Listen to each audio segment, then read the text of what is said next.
So in this video, I want to talk a little bit about the syllabus, kind of like how we would if we were doing the first day of class, typically in person, and we'll just kind of go from there.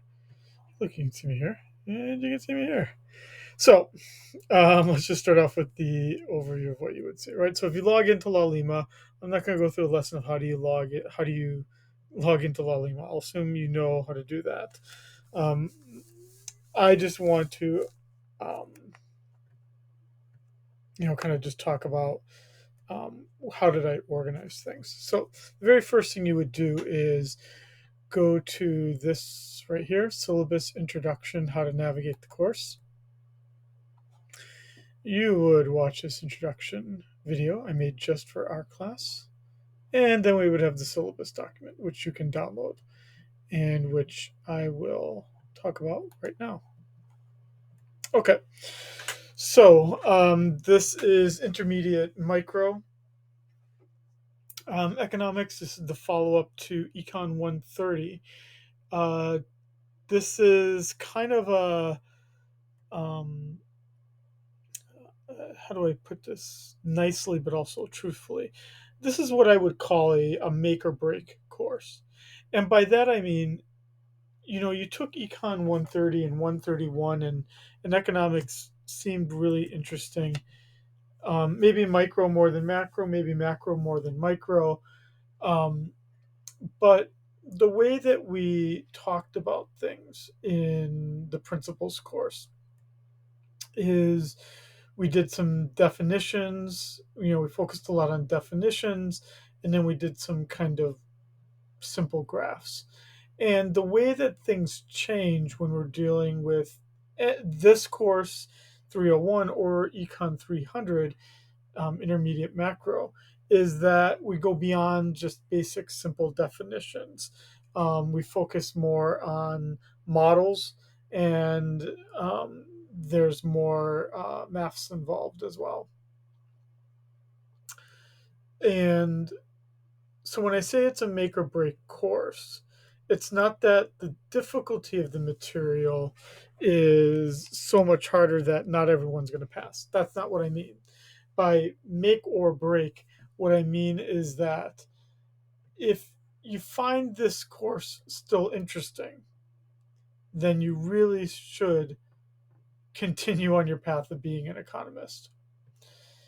If the methods are, you're okay with the methods, but the material isn't that interesting, well, then just wait for intermediate macro econ 300. And it just might mean that you're more of a macroeconomist than a microeconomist, which is totally fine. Um, but if the use of mathematics and the use of models really disinterests you, um, well, then you kind of have to um, continue to think through, what will you do with an economics degree. But don't make that decision on your own. That would be something where you talk to me, you talk to other members of the faculty, and you kind of see where you're at. Because remember, you're a good judge of yourself, but we all have blind spots in terms of who we are. In terms of how to contact me throughout the summer, I'm here on campus all summer. I'm here on island all summer. I'm not on campus every day, but I am here all summer. And email is the best way to get a hold of me. If you really want to meet me in person, I'm fine with that too. Just email me. That way I'll know to be at the office. I'm in where the rest of the economics faculty are. We're all on the fifth floor of Saunders Hall. I'm in 522. For the most part, you will get an email response to me pretty quickly, especially if it's during the week. On the weekend, not so much. I don't have a computer at home, and so, I don't. I won't be posting a lot of materials or doing things on the weekend. My weekends are mine, and my home time is mine. So I know I sound like an old grandpa that I don't have a computer at home, but it really does work out best in terms of you getting to someone being able to appreciate their home time. Um, okay, so um,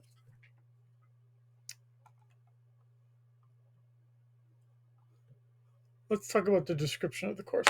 It's a pretty, unlike some of the other course descriptions that exist in our course catalog, this is actually I think a pretty accurate course catalog description. So I did not write it, but my hat's off to the person that did. Basically, we look much deeper and develop the techniques and the concept of microeconomic theory. And we focus on three entities that are making those microeconomic decisions: the consumer, the producer, and the government institution, but more on the consumer and the producers, quite honestly. And our preference is going to be for market structures that develop market outcomes. But we'll find at some points that markets fail, and then we would look at how the government intervenes when markets fail. So markets aren't always a solution, but generally speaking, it will be our preferred solution. Okay. And then here is my description here.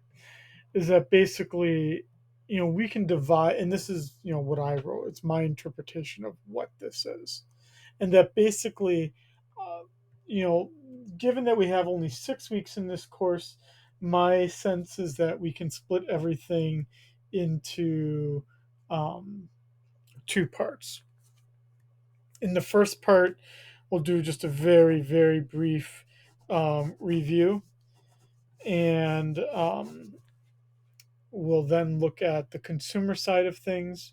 That'd be preferences, choice, and the demand curve. And then we'll look at the producer sides of things. That'd be the production process and costs. And at that point, the first half of this course will be done. The first half, admittedly, I think, in my opinion, is more difficult than the second half. So keep that in mind. I will have two problem sets. So, kind of one of the defining features of a um, intermediate course is that we don't just deal with multiple choice questions anymore. We have questions where you will need to write out your response because it will require graphs and or mathematical solutions. And so we will have two problem sets in the first half of the course and only one in the second half of the course. Because in the second half of the course, we basically look at different market structures: perfectly competitive, monopolistically competitive, and oligopolistic market structures, and how they make price and quantity outcomes decisions. And then we basically finish off the course by talking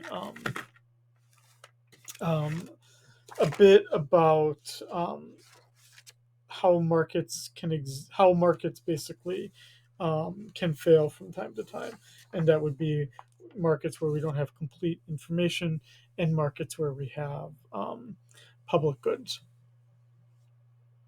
Or, well, I guess we won't. In my dissertation topic, my doctoral thesis was on quasi public goods, um, which you don't probably care about, but that would be a good that has both private good and public good characteristics. Um, an example being like a newspaper, or any kind of media product where um, it would fulfill those conditions. I'll probably end up talking about it just as my preferences exist that way. Okay. And then we have our student learning outcomes. I know everyone kind of lists these things, but they are somewhat important because, it's how I think through what I want you to leave this course with. And so if we accomplish these three things, um, I don't care what um, you know, what specific things you remember in terms of the material. But if you remember things in these three areas, I will be a happy person. Okay. And then how will I assess your performance in this class? Well, It's always a little tough given that this is a online course, but the best way I can think of us being able to do it would be is that we've got three categories of things. In the first part, we've got multiple choice homework questions. These will all be done in La Lima. They'll generally be anywhere between 10 and 15 multiple choice questions per chapter. The questions themselves are not that difficult. Um, they largely come from the publisher, which would mean, yeah, you can totally Google them, but you really don't want to. I mean, I'm being quite honest with you. They're coming from the publisher. So, yes, you could probably Quizlet them. You could probably Google them, and you probably will do fine on these multiple choice homework assignments. You'll have multiple attempts, so you can do it till you get 100%. So, it's not my intent that you would get a low grade on these multiple choice questions. I mean, in some sense, these are kind of like check-in assignment. It's making sure you're alive, that you're doing what you're supposed to be doing, and that's for each chapter. You're not going to see these again. You're not going to see. That's not how the exam is structured. So, unlike principles, we don't focus on multiple choice questions. There'll be some on the exam, but I write them for the exam. So no, it's another way of saying don't get too confident and think that Shutting's a real lazy guy who's just going to take things from the publisher. I'm not. I'm making these pretty much on my own when it comes to the exam. But for the homework assignments, um, that's kind of more. The stakes should be, I think, quite low because that's where you're doing the learning.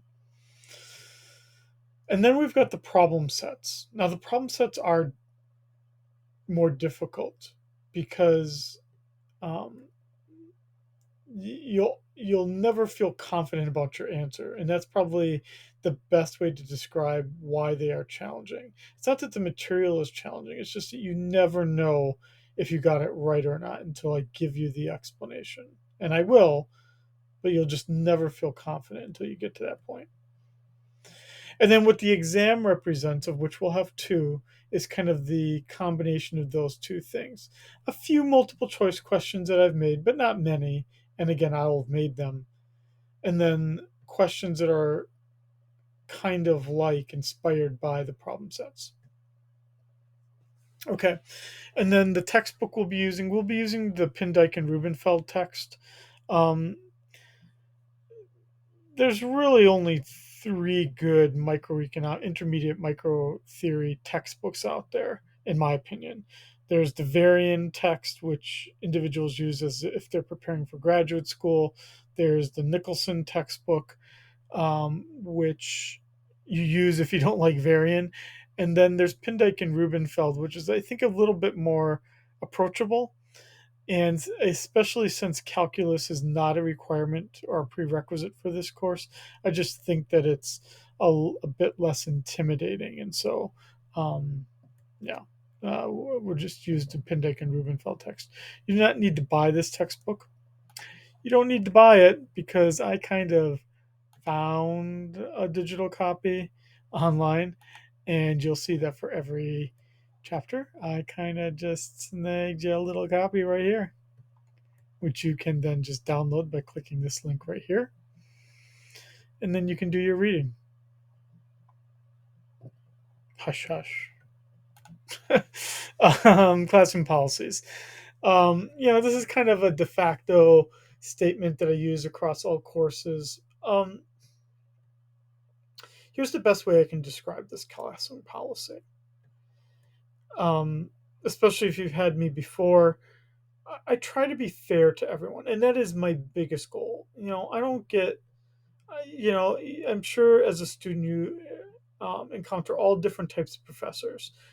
Um, I'm not the kind of professor that I lack confidence and I have to hide behind my role as a professor to seem bigger than everyone else. That's not me. Because I've had that kind of professor before. I'm also not the, I don't know, um, the kind of professor who just plays fast and loose with everything. And I don't do that because you have something important riding on this. You have a grade, and that's not something to play around with. So, um, there's basically going to be um, in any course three types of students. There's going to be those who are like racing through the material and like this is their only thing that they're focused on, and that's fine, right? There's some of you who are hearing this video and are shaking their head saying that's me, and there are others who are despising that person. But dude, we're all different. Um, there's going to be others of you who are going to wait till the absolute last minute and be struggling to meet the deadline, and then there are just going to be those of you who are just really good planning types of individuals, and you're just going to pace it out. It's my job, in some sense, by having deadlines to make sure that um, everyone is held to a minimal responsibility level and that I don't um, punish um, those who did things on time by allowing others to do things late. Now, with that said, the real world doesn't. I know there are some who say the real world you can't be late on deadlines, so that's why I'm imposing deadlines. That's not the reason why I'm doing it. Um, in general, you really, really, really should try to honor the deadline because we don't have that many deadlines. So you should really pace yourself out and get the stuff done on time. I'm not going to be on you if you don't work on anything until June 10th, and that's when you start getting engaged in the course. That's your decision. I'm not. I'll just give you the grade. I'm not. I'm not here to manage your time. But at the same time, I need to make sure if you're going to be a few hours late on turning something in, I don't think anyone's harmed by that. If you're going to be a few days late in turning in something, that is a problem. And that would be where you need to be reaching out to me.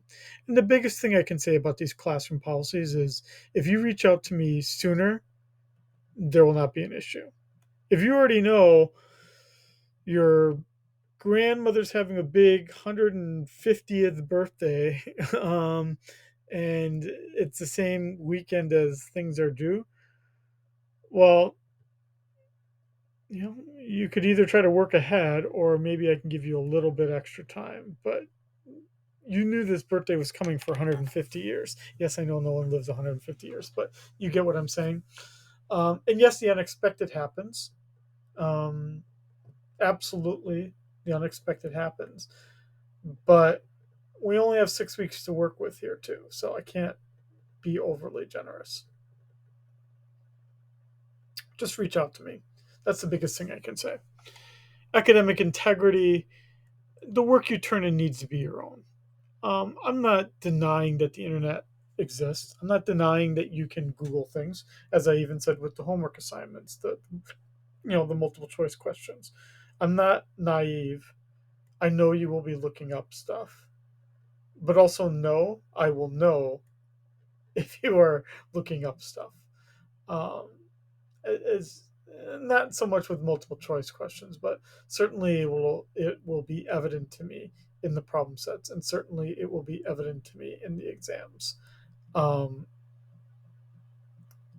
it just will be, um, and so you the work you turn in needs to be your own, and if you don't feel you can do that because a deadline is right there, just take a breath and send me an email and explain the situation you're in.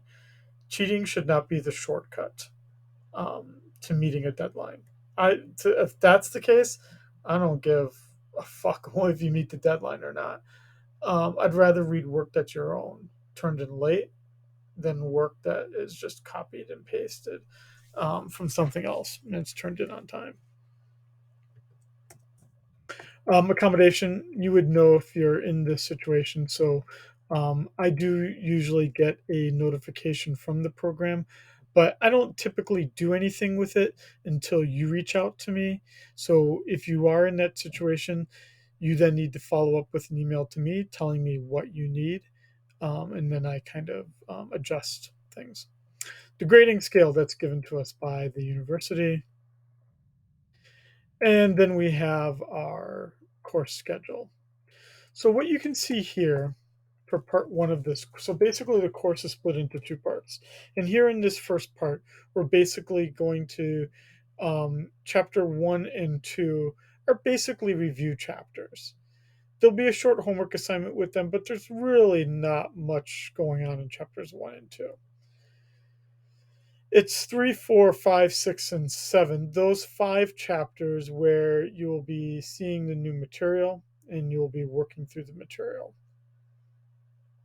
There will be that multiple choice homework that exists for each of those. All of those multiple choice homework questions will all be due at 11:55 p.m. on June 12th. So you can wait until the morning of June 12th and just work through all the problem set questions. That's you. That's not on me. That you can do it that way if you want to, but I wouldn't suggest that you do it that way. There will be two problem sets. You can wait until June 12th to do them, but I wouldn't suggest that you do. And then the first exam, it'll be open in a window that's from June 8th to June 15th. I wouldn't suggest you do the exam until you've done the homework and the problem sets. And then so that first exam will be open June 8th to June 15th.